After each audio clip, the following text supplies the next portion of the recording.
I know it's a little bit noisy this week, but we're going to touch base again with the Honda HEV, but this time it's the hybrid.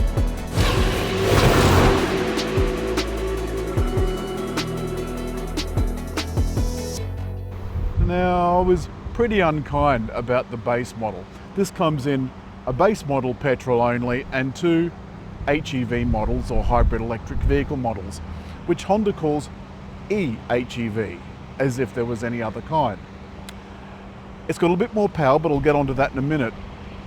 But I was also, because it drives better, more kindly disposed to its foibles. I still don't like that grille, that looks like Mrs. Mangle's Venetians. On the top model at least, the headlights are adaptive LED, but it's from the side. Somehow or other this just looks a little bit awkward, especially that back door. It doesn't have any of the cuteness that the previous model used to have, but it still has some of the things from the previous model that I liked. For example, a concealed rear door handle to a very spacious rear. And that's one of the reasons that I've got the engine on, is to keep the noise out and the cool in. So I've got the engine running. But of course this is a hybrid vehicle, which means that at least part of it is running on the battery. There's some vents and USB-Cs in this top model in the back, and bags of space. And this cute little fold-down armrest with a couple of cup holders. And I do like the fact that we've got some touch lights. I'm not going to lie, getting out is a different story altogether, because that is really low. Around the back, I think this has been a little bit more successful. You can see the eHEV badge. This is a kick to open electric tailgate, but because I've got the car on, that function won't work. And it opens up to a reasonably generous boot with some 60-40 split rear seats. There's a couple of lights in the back, but no plugs or anything of that kind. There are a lot of aspects of the front of the cabin that I quite like, and because this drives a little bit better than the petrol version, I'm more kindly disposed to its foibles. The power button is over yonder. There's a not very impressive dash.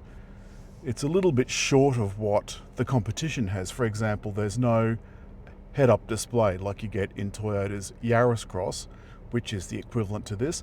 Yaris Cross, for a little bit more than this, can come in a four-wheel drive, or at least all-wheel drive. The center screen, this is much better than the one we had in the Civic last week, which you'll remember I simply couldn't get to work. It had Google built in and the Google didn't work.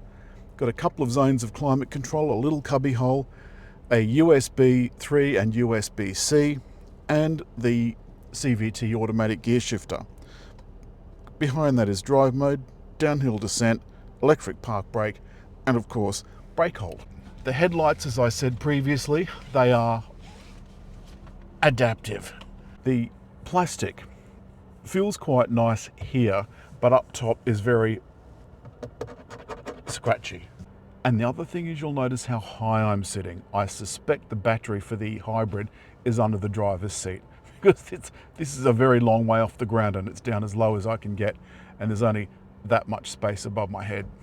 The vents present a really strong horizontal line.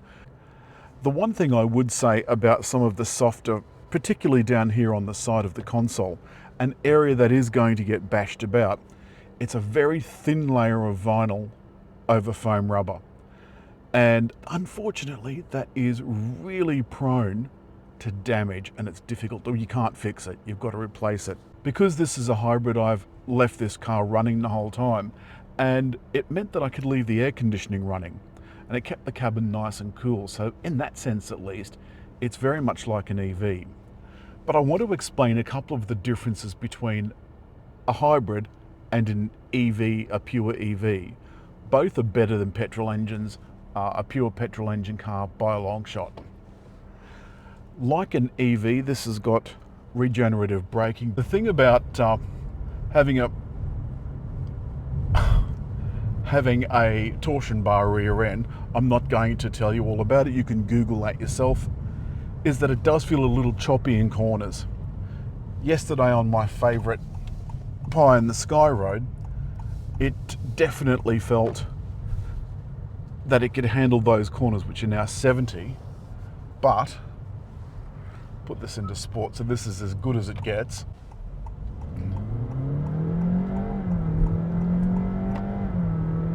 Now you'll hear the ratio changes in the transmission.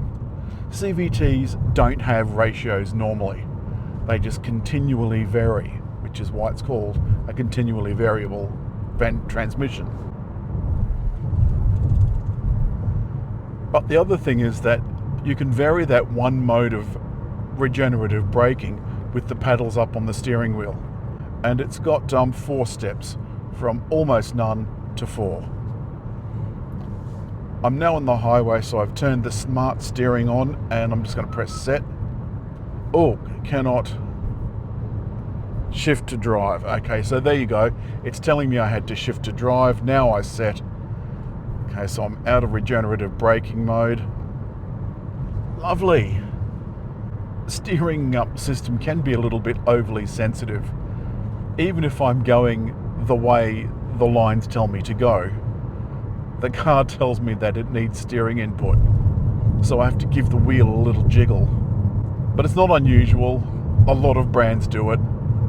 Thankfully, Honda have done away now with all of their models that had the side view system. They now all have blind spot monitor, which of course they need to get maximum ratings in ANCAP. On the highway like this, the HEV is reasonably smooth, fairly quiet. I can't hear any wind noise. And even at 110 yesterday, I could hear hardly anything outside at all. Now you'll remember the base model I felt was a little bit, how's your father? It just wasn't a pleasant drive. Everything about that seems to have been ironed out. The awful mushy CVT is smooth. See, it's got lane departure. A warning just came up, thankfully a silent one, for lane departure, but it put me in the position where it was departing the lane, and it wasn't really departing the lane. So the drive experience in this top of the line HEV has been much, much better than the drive experience in the bottom of the range. Much better. And it's made me feel better about the cabin, and it's made me feel better about being in the car. There are still some inbuilt problems, of course. This is still a 4-seater, and that's because the middle seat in the back doesn't have a seat belt. It wasn't thought sufficiently important for the only right-hand drive market to have the extra engineering required to put a central position in. The HEV has lived up to expectations as far as economy is concerned. The economy is 5.2 litres per 100 kilometres. That's a little bit up on the 4.2 litres per 100 kilometres that's promised in the brochure. This does also have Q Assist, which I used yesterday in the traffic. Unfortunately, Q Assist does with Honda what it does with all brands, and that is the car is fairly slow to respond, and that does mean cars will jump in front of you. So to wrap up, HRV eHEV is in direct competition with Toyota's Yaris Cross, and the Yaris Cross does have extra features, the head-up display and all-wheel drive, for around the same money-ish. There are $1,000 difference or thereabouts. This is a city car. It's based on Jazz, a city car. So, is it value for money? Well, when Yaris Cross came out, I was pretty shocked at the price, to be honest. I thought that was an awful lot of money. When this came out, it was the same. It's an awful lot of money. And it drives like Toyota's hybrids do. It will run briefly in electric-only mode. I want to also point out the difference between a hybrid battery and an electric vehicle battery.